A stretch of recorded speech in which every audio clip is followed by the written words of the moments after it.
All right, coming up on the Valley today, we'll have our runners panel in studio to ask your last-minute marathon questions. Let us know what you want to ask on our Facebook page. And it can be hard to know how much medicine is enough or how much is too much. Now there's new guidelines for children's over-the-counter meds. All right, coming up next, weather to plan your day. What are those clouds? How long will they be around this morning?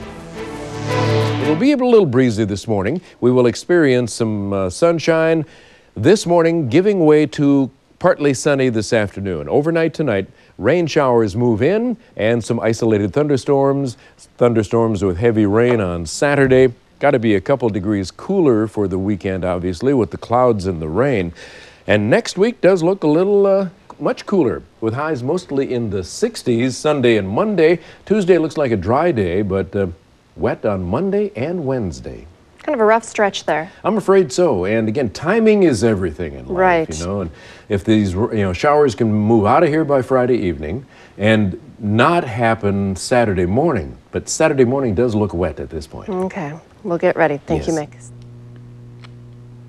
And this is strawberry banana. Yep, that's strawberry banana. Oh. All right, I've got energy now. No problem. Oh, I'm ready to run. I'm ready to go. We will. Here, you can take that back. We will be back with more on food, not just necessarily the enhancements, but this is okay, Lisa. That was worth getting up for right there, Mike. That was awesome. Okay, thank you. Okay, go clean up. Thanks, Mike. And I'm very excited now to introduce our runners panel. We've been talking about this all week. Quick introductions: Lee Hoedl, freelance photographer, busy dad as well.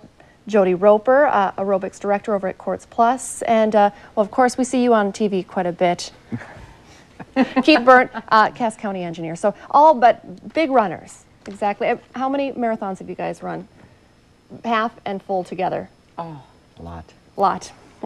Okay, well, we're asking people questions, and I told you a few that we want to ask, but we just watched Mike Morkin eating a gel or a goo and dripping down his chin. Do you guys use those?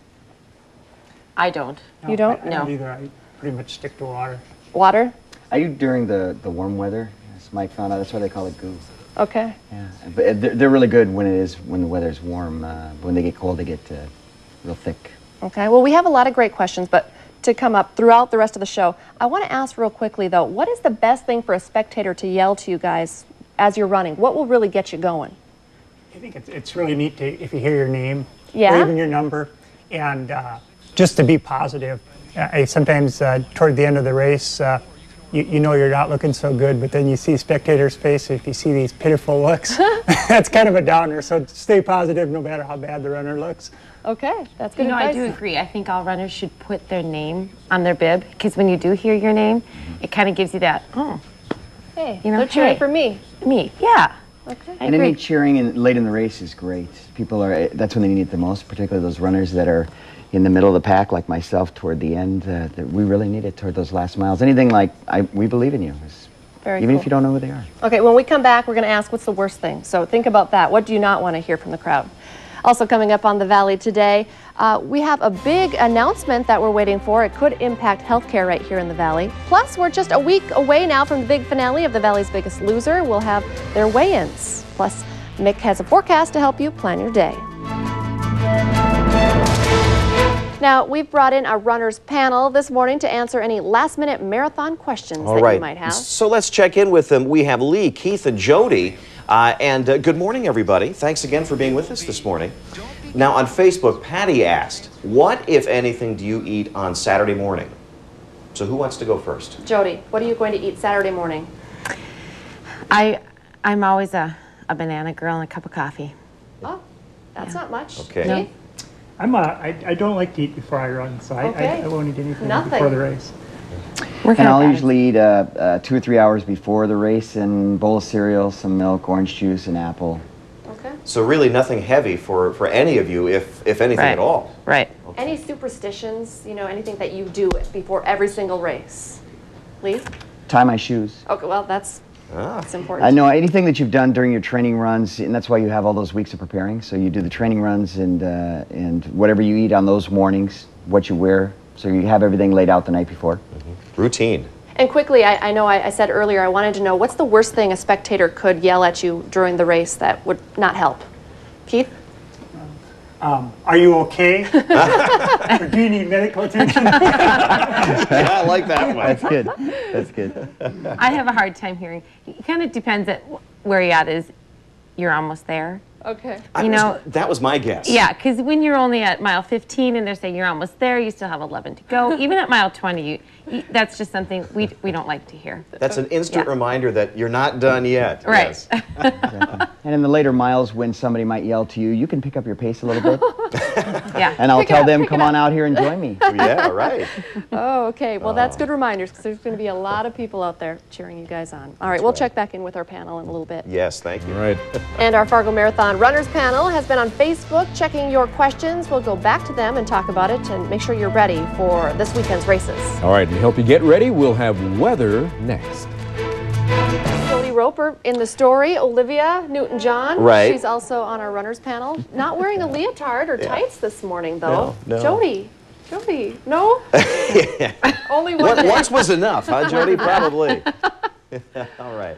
Of course, another great workout is just a few days away, so we want to check in again with our runners panel, and Yes. we got more questions. Good morning again. You know, one of our Facebook friends, Kim, wants to know how do you plan what to wear, especially with rain coming? Jody, what do you think about that? Not 80s wear, I'm guessing. Not 80s wear.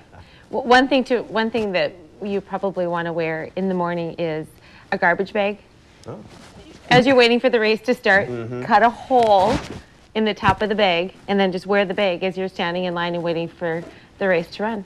And then you can just rip it off. Then you can rip it off, and it will keep you dry at least until you start. And it's important not to wear cotton Okay.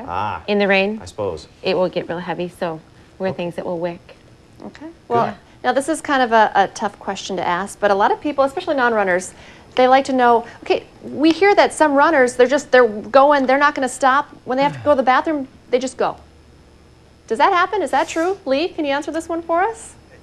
Well, as we get into marathoning, in our community, there's a little less discretion. So yeah, it does happen. It does happen on some of the larger races where there's less porta potties. Okay. We will. When you just gotta go. go, you gotta go. When you You got to get out of the way, though, off to the side of the road. Yeah. Yes. Yeah. And I don't know if we've asked this one yet. You know, there's a mix of half and full over on our panel. What's the hardest mile, do you think, to run for you guys? Lee had a good answer. The mile that you're running. I think it's the mile you're on right now. Really, if you're marathoning or half marathoning, we'll tell people, focus on the mile you're at right now. Look at that next goal, that next block up ahead, and as time goes on, you'll realize there's less miles in front of you and more behind you.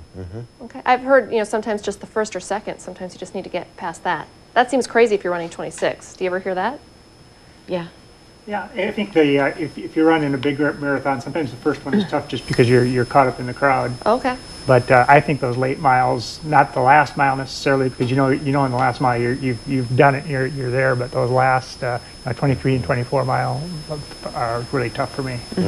All right. Well, thank you so much. It was awesome to have running experts in studio with us this morning. It really was. Yeah. Thank you for sharing your expertise. Good luck Thank you. in the marathon as well. Appreciate that. All right, coming up after this break, Minnesota Governor Mark Dayton signs a new bill into law today that daycare parents will be glad to hear about. Plus a last look at your morning weather to get you ready for the day and the marathon ahead.